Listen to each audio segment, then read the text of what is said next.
Okay, welcome back to I Can Science That. This is a continuation of the previous video. I was asked by Forced Reality to look into a thought experiment. Thought experiment goes a little something like this. We have two masses with the same mass, 1 kilogram each, and we're going to give one of them one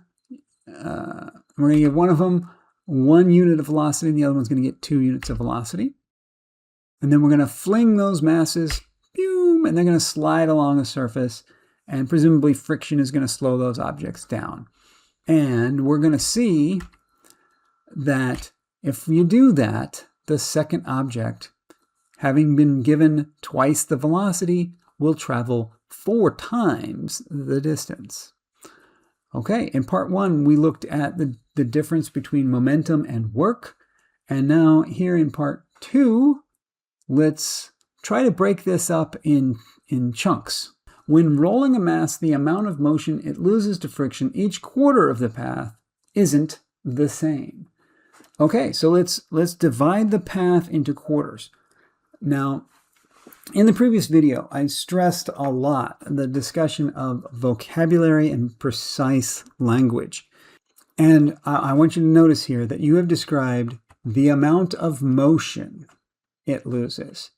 Now, motion was not one of our vocabulary words, so I am going to have to guess what you mean, and I believe that motion could mean velocity, could mean momentum. The amount of momentum it loses to friction each quarter of the path is not the same. Or it could mean the amount of work done is not the same at each quarter of the path. I think you mean momentum, and we'll look at it from different points of view. And then here's the other thing. Each quarter of the path. What do you mean by a quarter of the path? Do you mean a quarter of the distance, or do you mean a quarter of the time? Right? So from the previous episode, we had that chart where we were showing how time doubles if you double the velocity. So do you mean, let's break it into time chunks? Or we also saw that distance quadruples if you double the velocity. So are we going to break it into distance chunks? So let's look at both of those, and we'll compare and see if there's anything to be learned there. All right, let's break this thing into quarters. Here's our little mass on our little spring. We're going to fling it. Reminding you that the mass went 4 meters in 4 seconds. So we're going to break this up into, first I want to break it up into units of time. So let's take those 2 seconds and break it into 4 equal chunks. At time 0, the object is at 0 meters. We have 4 seconds to work with. So at 1 second in, I made a little mark there. There's a little mark at the 0 meters, 0 seconds thing. This is the distance at 1 second in. After 1 second, the object has moved 1.75 meters. So I'll put a little mark there. After 2 seconds, the object has moved 3 meters. After 3 seconds, it has moved 3.75 meters. And finally, after 4 seconds, the object has moved 4 meters. So I've got a little tick mark where the end of the object was at the different times. And here's where I believe you said the amount of friction is not the same over these different quarters. These are equal amounts of time. This is the first second, the second second, third second, fourth second. And the amount of distance it's covering is not equal over those periods of time. The amount of speed it had, the amount of momentum it had is not the same at those things. What happened was we lost 1/4 of the object's momentum in the first second.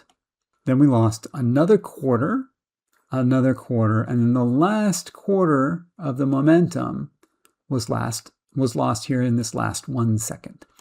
So the first second, this is how long it took to go from 2 meters per second to 1.5 meters per second. It lost its first quarter of its momentum. and it covered 1.75 meters while it was doing that. But then here in the last little bit, it was already slowed down, so it's just barely crawling along, and it can only cover a 1/4 meter in the same amount of time. That last second, it covers 1/4 of a meter during there.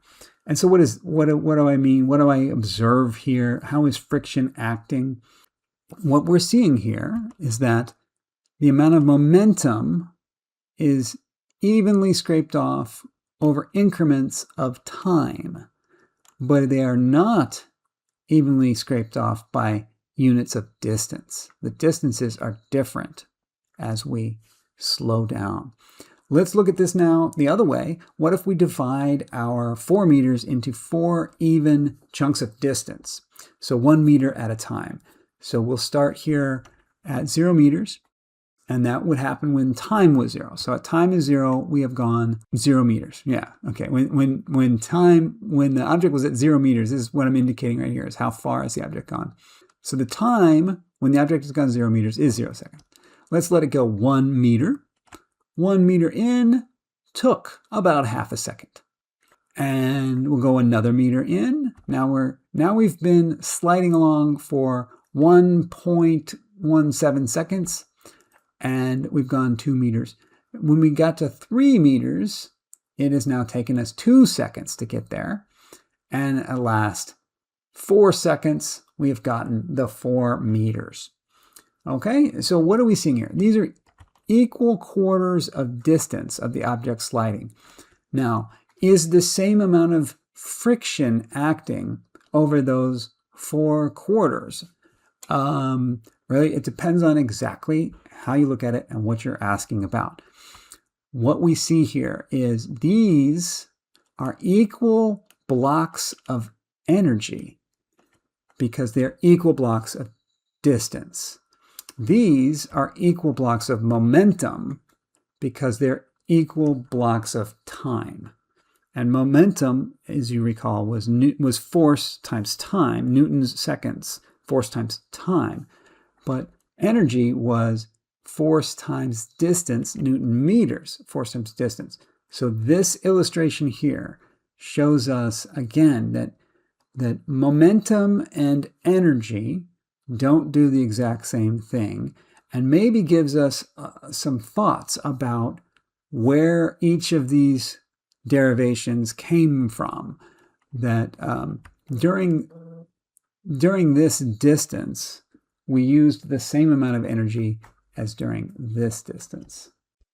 So looking at the original question again, when rolling a mass, the amount of motion it loses to friction each quarter of the path isn't the same. I'm going to say that all depends on what you mean by amount of motion and what you mean by quarter of the path. And I'm going to agree, for the most part, that it's not the same in general. There's things that are the same, things that aren't the same. And we can see that right here. Remembering that this was just a thought experiment, but we could do this in the real world to see what really happens here and see how close our model fits reality. In our thought experiment, we imagine that the force, remembering the definition of the word force, we used a force that was constant as the object was sliding.